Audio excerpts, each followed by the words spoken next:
What's good, guys? It's Corrali, and you are now watching Vision Vocal. My security said I'd ignore all the love and the hate. Will give it all to my fucks to that negative shit. Had to change my views to the love I get. Part of that's why I put a weed down. Just looking back, I can see now. My name is Corrali Payne. I'm a rapper, producer, engineer. Yeah, that's really what I do.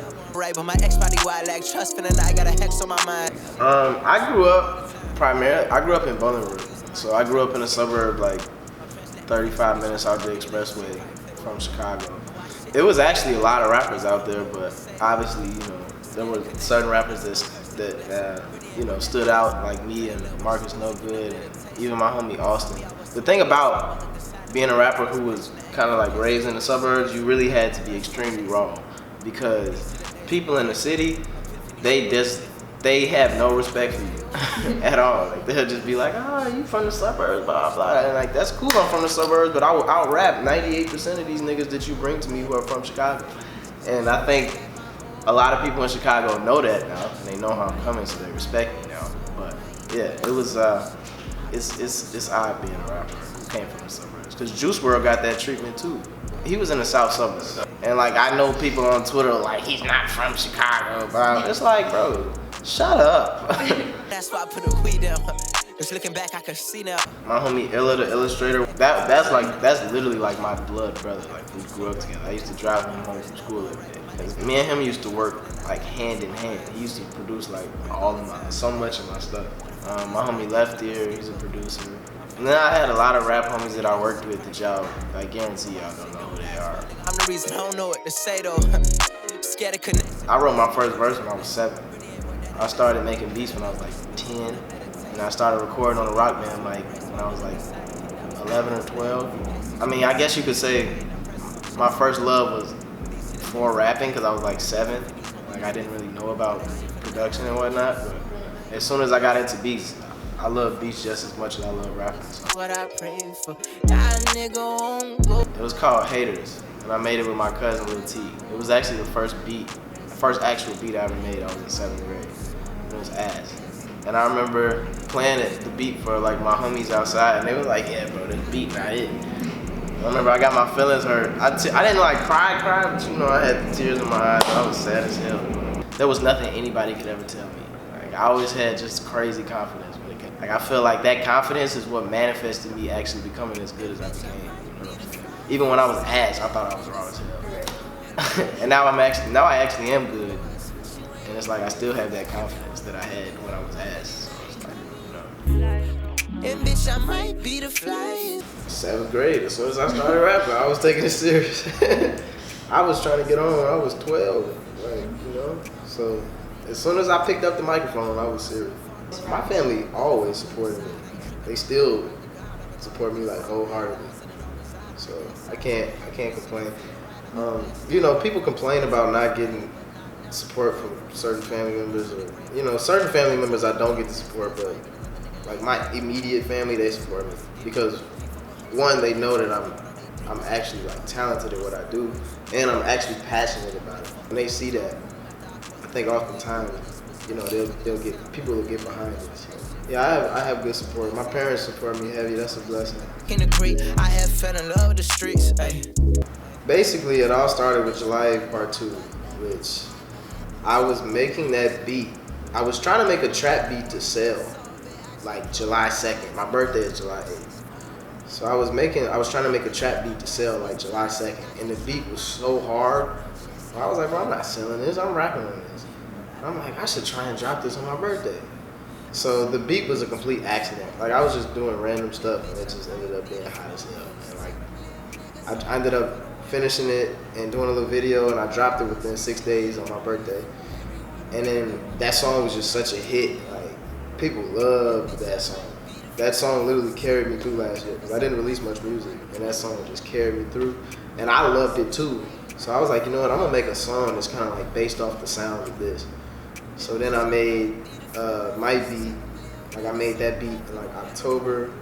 Then I made the Nothing Like beat. I made that one in November when I was in LA. That was actually going to be the EP right there. But then in February, I was like, you know what, I'm gonna add one more song. So I made the beat for Phases, which is the outro. I made that. And then it was pretty much done. And then I had my homie Aaron Doe. I had him come in and just add like a little switch up on Might Beat just to break the monotony of the project. And I mean, he was the only producer that really did something like really monumental on the project. My homie Left Ear did some pads on Phases, and then my homie Emmy mastered it. But for the most part, it was primarily me. It was like 95% me. So, yeah, my homie Renell did the cover art. He's a beast. He stays in LA. He's a monster. I don't know if you guys ever heard of Marshmello. Renell, he just did Marshmello's album cover. He's going crazy. So shout out to Renell. Taking caution. I guess it can be a bit more challenging because, you know, as an artist, you already overthink everything that you do. And when you had a hand in every single aspect of the song, it's just more things for you to overthink. Because I'm already overthinking, like, this bar, is this bar on point? Is this bar right? Now I gotta think about, is this snare on point? Is this hi-hat on point? Is this melody? So it's like, yeah, it can be a bit tougher. Cause and when you have beats from other people, like, they're so fresh, you haven't heard them before, and if you just get to writing to it, it's just like, it can be easier, but it's more rewarding when you do it on your own, because, at least for me personally, because I just like that, to be able to say, yeah, I did all this. When I first started, I was just inspired by what was hot. So Lex Luger was real hot when I first started producing. So I was making trap beats when I first started. But I don't make trap beats at all anymore. But yeah, I was making trap beats. I'm a big Drake fan, so I was big on like 40. Monty Booker, like I said, is my favorite. He didn't inspire me to start, but he inspired me to change my sound. I feel like I'm more inspired by particular beats than I am particular producers. I really liked Worst Behavior by Drake. That beat was so ahead of his time. Like, he was using perks and doing like Monty Booker type stuff before Monty Booker. DJ Die, so that's one of my favorites. Untitled 02, Kendrick, classic. I love that song. That's like one of my favorite songs ever. Pretty Flacco by A$AP Rocky. Yeah, those are some of my favorites that come to mind. That presence I'm chasing.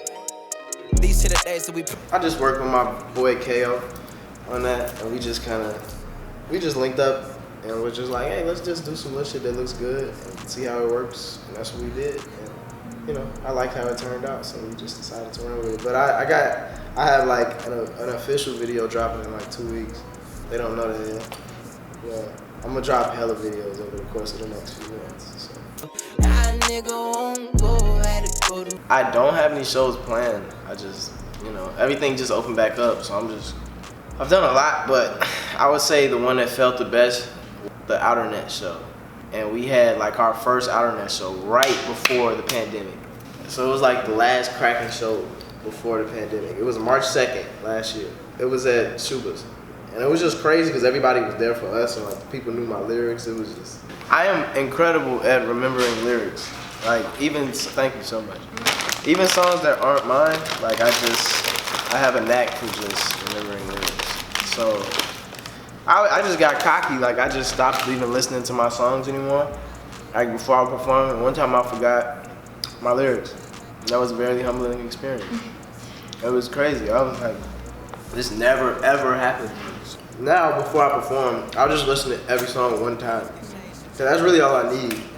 As long as I know how the verse started, as long as I know like the first line, then I know everything. I performed at my first festival last year at Augustana. And I don't know what happened, but the sounds were messed up. So the beat kept going up. But luckily, I actually rapped. And I knew my lyrics, so I was able to just go a cappella and just carry it, but that was crazy too. So. My parents lacked effects with each other, and I'm thinking that shit probably played a role. Just trying to balance the fact that like I'm officially like an upcoming rapper, and I got a lot of stuff going on, but at the same time I still got to put money on the table. I'm finding ways to stay afloat, keeping my schedule open. I try to put at least like an hour aside a day. I try to at least get like a stanza in, like 4 bars, 8 bars, just something. As long as you're working towards something, even if you write 4 bars a day, by the 4th day, that's a 16-bar verse. You record that. The next day, you record a hook. You then have a song. So if you would do that, like then every week, you would have almost a song a week. And over the course of a year, that's a lot of songs. I ain't on that same shit. I've been focused on. It's just funny because at the beginning of my journey, like a lot of people used to be like, "Oh, you think you can be a rapper? You think you can do this? You think you can do that?" Blah, blah, blah. I always felt like I could. You know what I'm saying? And now everywhere I go, it's just a totally different dynamic. Everybody's always like, "Oh my goodness, like you're really doing it. It's only a matter of time." Like that's how people talk to me. Like it's only a matter of time. So I think that's rewarding. Just the way I changed that dynamic, the way my passion and like my work ethic just changed that complete dynamic of what people perceive I'm doing. Just having my peers around me that are extremely talented, knowing that I have a lot of people that support me, and I know that if I was to stop, people would call me crazy and be on my ass. There's a lot of people that believe in me. And like if I don't put in the work and if I don't do what I need to do, like I'm gonna be letting a lot of people down. I'm not gonna make them look stupid. So. Spirit way too much, but if she down, still might fuck. Probably Saba telling me I was cold, because I performed. And like Saba went out of his way to come up to me and tell me like, "Yo bro, like you nice as hell." So after he told me I was nice, I'm like, "Can't nobody tell me I'm not nice." Like what the fuck? Saba just told me I was cold. Like I be taking caution. yeah, I mean I'm working on dropping a lot of stuff, like a lot of videos. Probably gonna drop I don't want to call it an EP because it's more of like just a 3-song pack. So I'm gonna drop probably like a 3-song pack soon. I'm working on an album too. I just don't like waiting on people. That's why I just don't be doing features like that. Because niggas be taking too long. I just be like, bro, I could just do the song myself because you take too long. So yeah, I like to have features, but yeah, I just don't like waiting on people. And bitch, I might be the flyest. Tell them live. I want Grammys, plural. I want to work with Kendrick. I want to work with Smino, top 2. I want to work with Drake. I want to work with Monty Booker. I have a lot of goals, but those are some of the primary ones that come to my mind. Yo, this is Payne, rocking with Vision Vocal. You can now follow me on Instagram at Payne, KIRALYPAYNE, Twitter, Payne. Everything is the same, so go check out that For the Fun EP. Appreciate you.